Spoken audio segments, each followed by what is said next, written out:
Hello students, these are the directions that I'd like you to follow when reading these articles for our argumentative essay.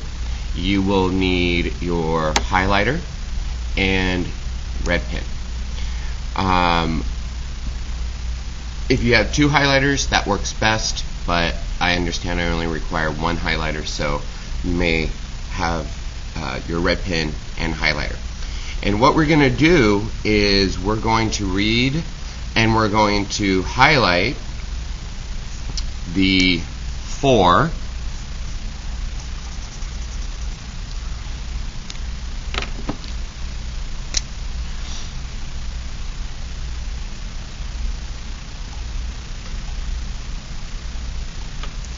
okay, and we're going to underline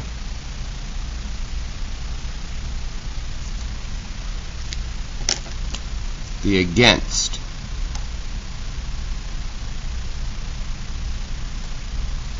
And this is actually for saving penny, against saving penny. Okay? And at this moment you don't need to come up with your stance. You just need to know that every time you see an argument for saving it, you're going to highlight it. Every time you see it against, you're going against saving the penny, you're going to underline it with red. Let's go ahead and get started. Source number 1 came from 2012, Pennywise, or 2.4 cents foolish, by Jeff Summer. The news from north of the border is both trivial and unsettling. They won't be making shiny new pennies in Canada anymore. Already,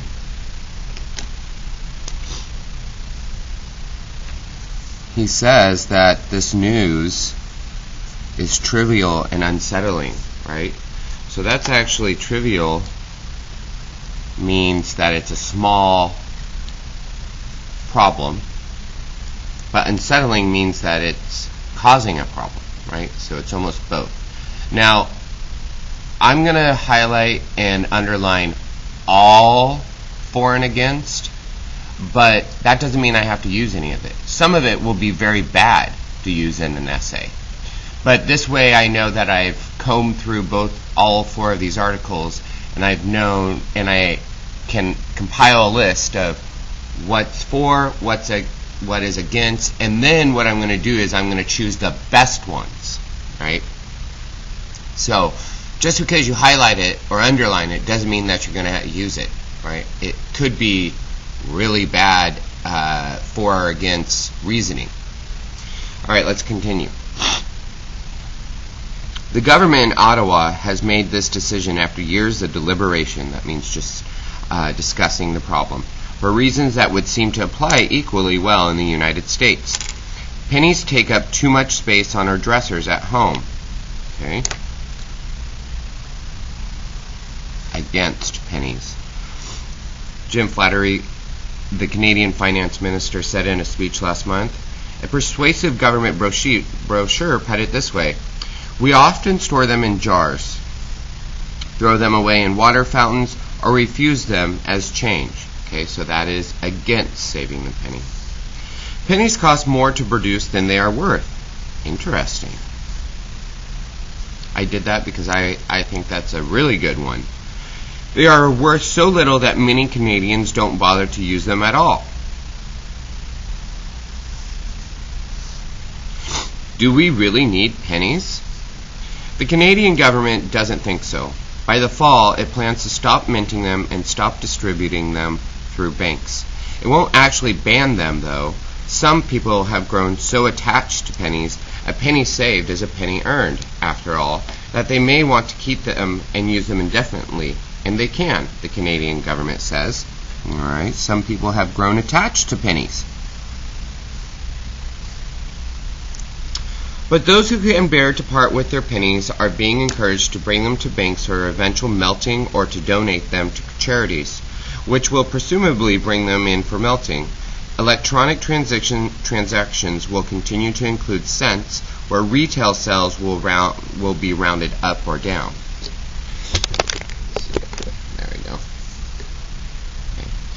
which basically means that, when you use your credit card, you might still have $3.01, right? Because a penny isn't being used. But retail sales will be rounded up or down. That basically means when you use cash, then it won't include. It will be either $3 or $3.05, right?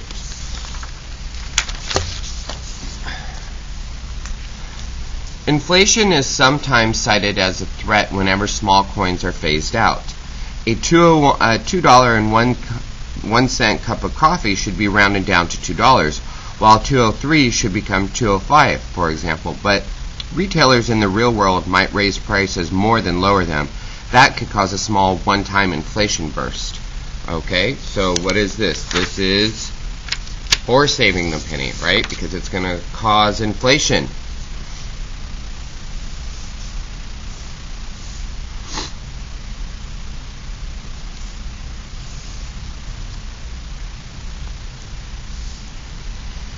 That could cause a small one-time inflation burst, says Francois Valade, an expert on the history of small change.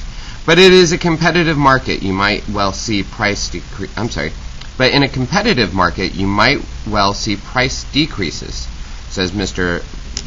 Valade, a senior economist at the Federal Reserve Bank of Chicago who is working this year at the Bank of France. In a place like New York, a 99-cent price of pizza might go down to 95 cents rather than $1 to avoid crossing the higher price threshold. Overall and over time, there should be no net price effect, he says.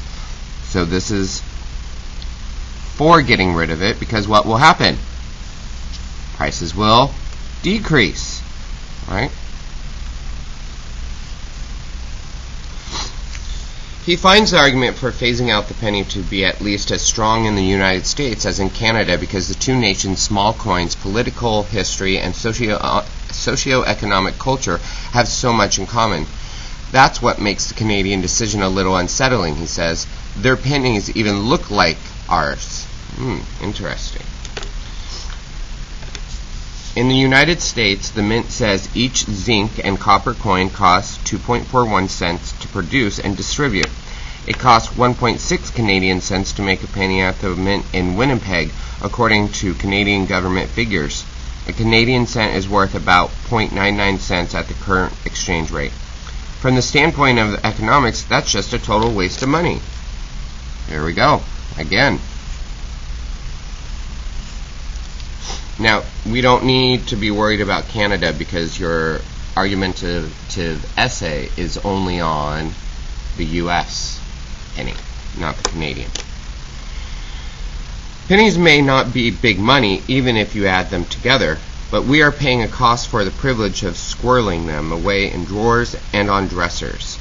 The United States government, that is taxpayers, lost $60.2 million on the production and distribution of pennies in 2011 fiscal year. The mint's budget shows, and the losses have been mounting, $27.4 million in 2010 and $19.8 million in 2009. All right, not be big money. Okay. The United States government, that is tax, lost money. That's kind of a big deal. A number of countries, including Australia, New Zealand, Brazil, Finland, the Netherlands, Norway, Sweden, Switzerland, and Britain, have already dropped their lowest denominated coins without dire consequences. So a bunch of other countries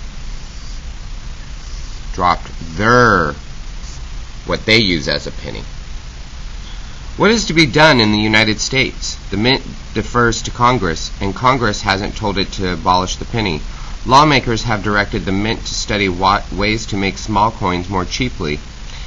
Mike White, a spokesman for the mint, says a report will be completed in December. All right. So lawmakers, this is supporting. Lawmakers have directed the mint to study ways to make the small coins more cheaply. Okay, so that's supporting. That would keep the penny in circulation and production. At the very least, a change in the composition of the American penny seems likely. In 1982, Congress authorized the Treasury to make such a change, and it did. Before then, pennies were 95% copper and 5% zinc. Pennies manufactured since have been copper-plated zinc, with zinc making up 97.5% of the coin and copper only 2.5%. Steel, which was used in pennies in World War II, could be substituted next. Okay, so this is supporting getting rid of it. But why stop at the penny? It's not the only American coin that costs more than it's worth. Each nickel costs 11.18 cents to produce and distribute. The Mint says at a loss to taxpayers of $56.5 million in the last fiscal year. In its 2013 budget proposal, the Obama administration has asked for the authority to alter the composition of the nickel too. The whole situation is ridiculous, Mr. Valed says. The serious, simple solution is to do away with the penny. A penny for your thoughts? All right, so that's article number 1. Let's move on to article number 2. Okay. Is the penny worth it? And again, red will be, what did I say? Red will be against. Highlighting will be for. The United States Department of Defense doesn't think so. For over 30 years, pennies haven't been used on foreign military bases. Pennies are too heavy and are not cost-effective to ship, according to Chris Ward, a spokesman for the Army and Air Force Exchange Service. Alright, so here we go.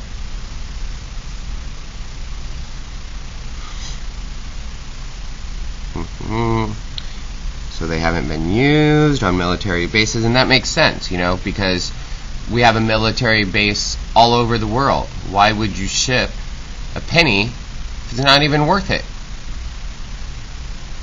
Let's see. This idea is the topic of much decision lately, and the U.S. Congress is considering eliminating the penny from the United States currency system.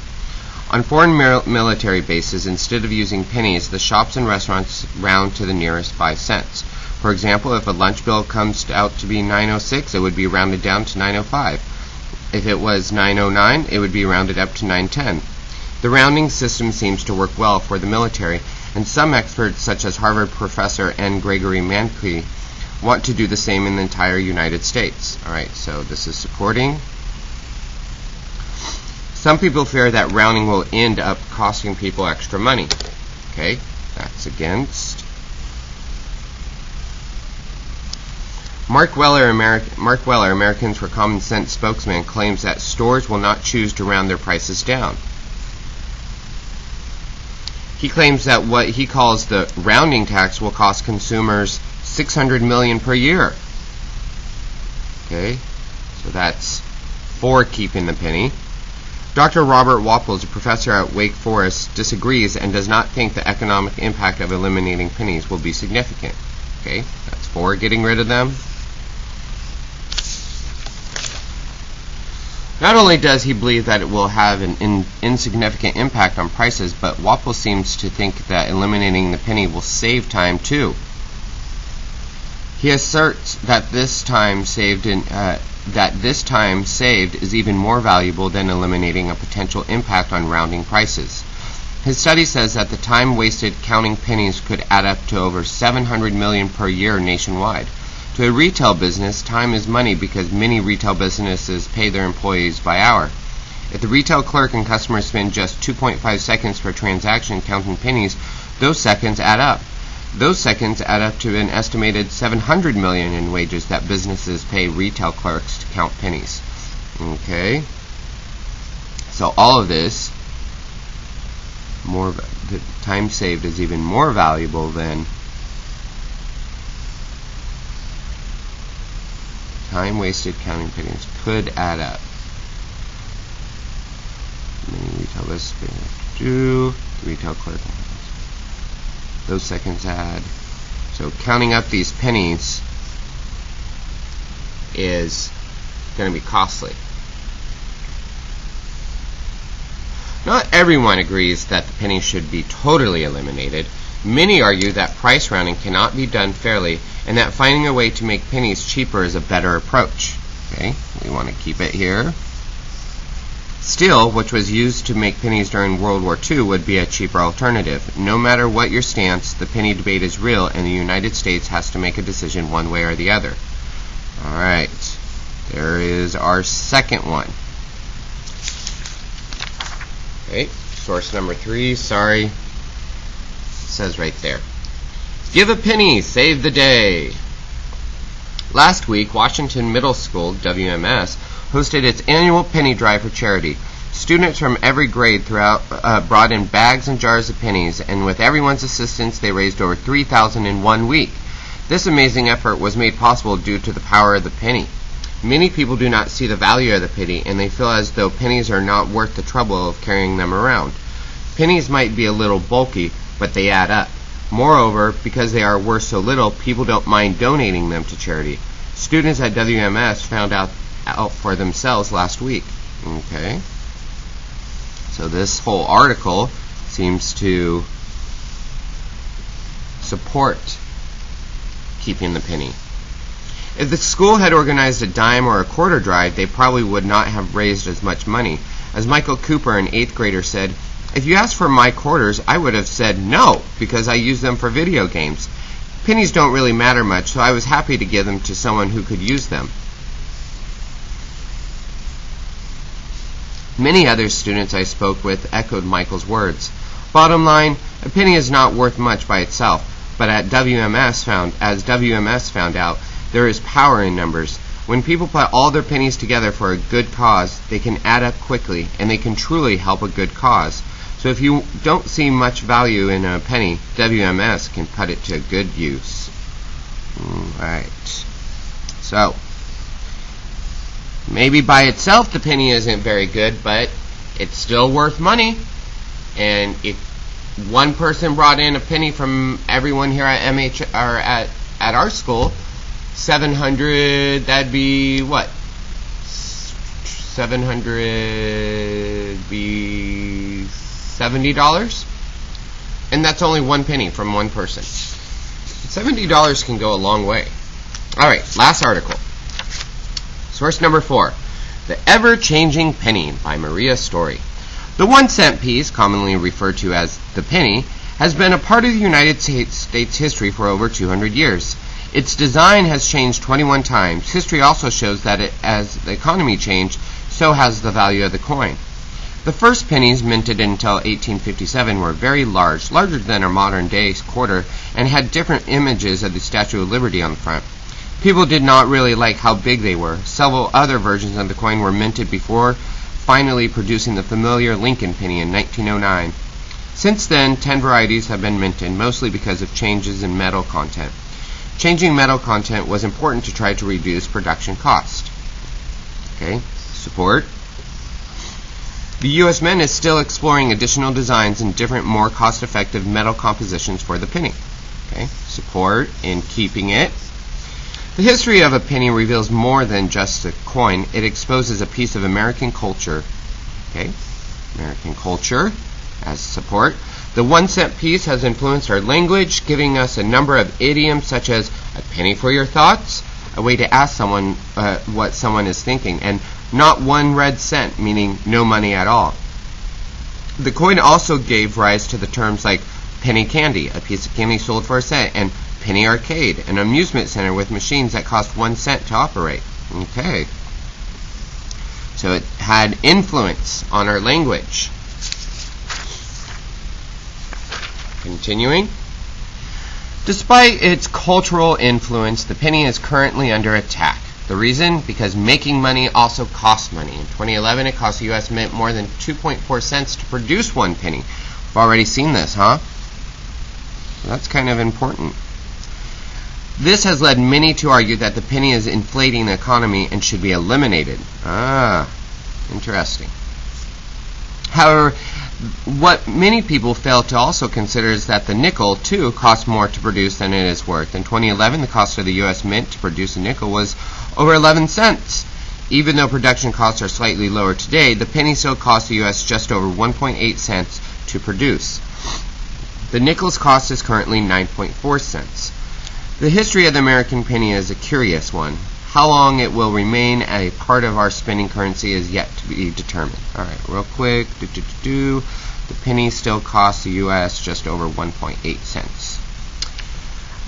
Will be determined. And then these are just... All right, so now we've read all 4 articles.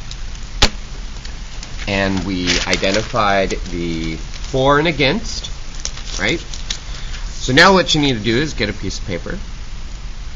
And we're going to just make a list of all of our arguments. This is going to be for saving the penny, and this one's going to be against saving the penny. Okay. So we just go back and we start identifying.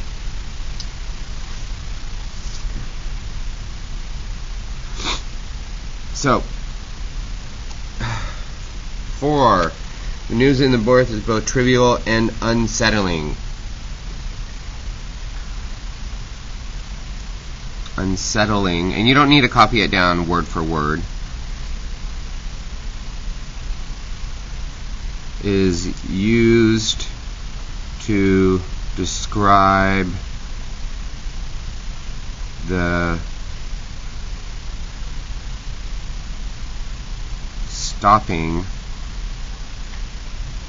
of making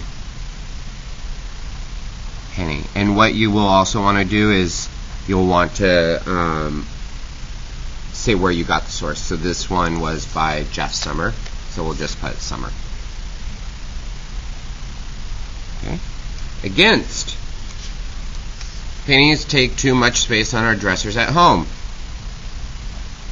Pennies take up space. And that's Summer. Okay. So what you're going to do is you're going to continue like we're doing, like I was doing, making your 2 columns, filling them out, for saving the penny, against saving the penny, and then afterwards what we'll do is we will get together and we will have a discussion based on your evidence of whether or not you should keep the penny.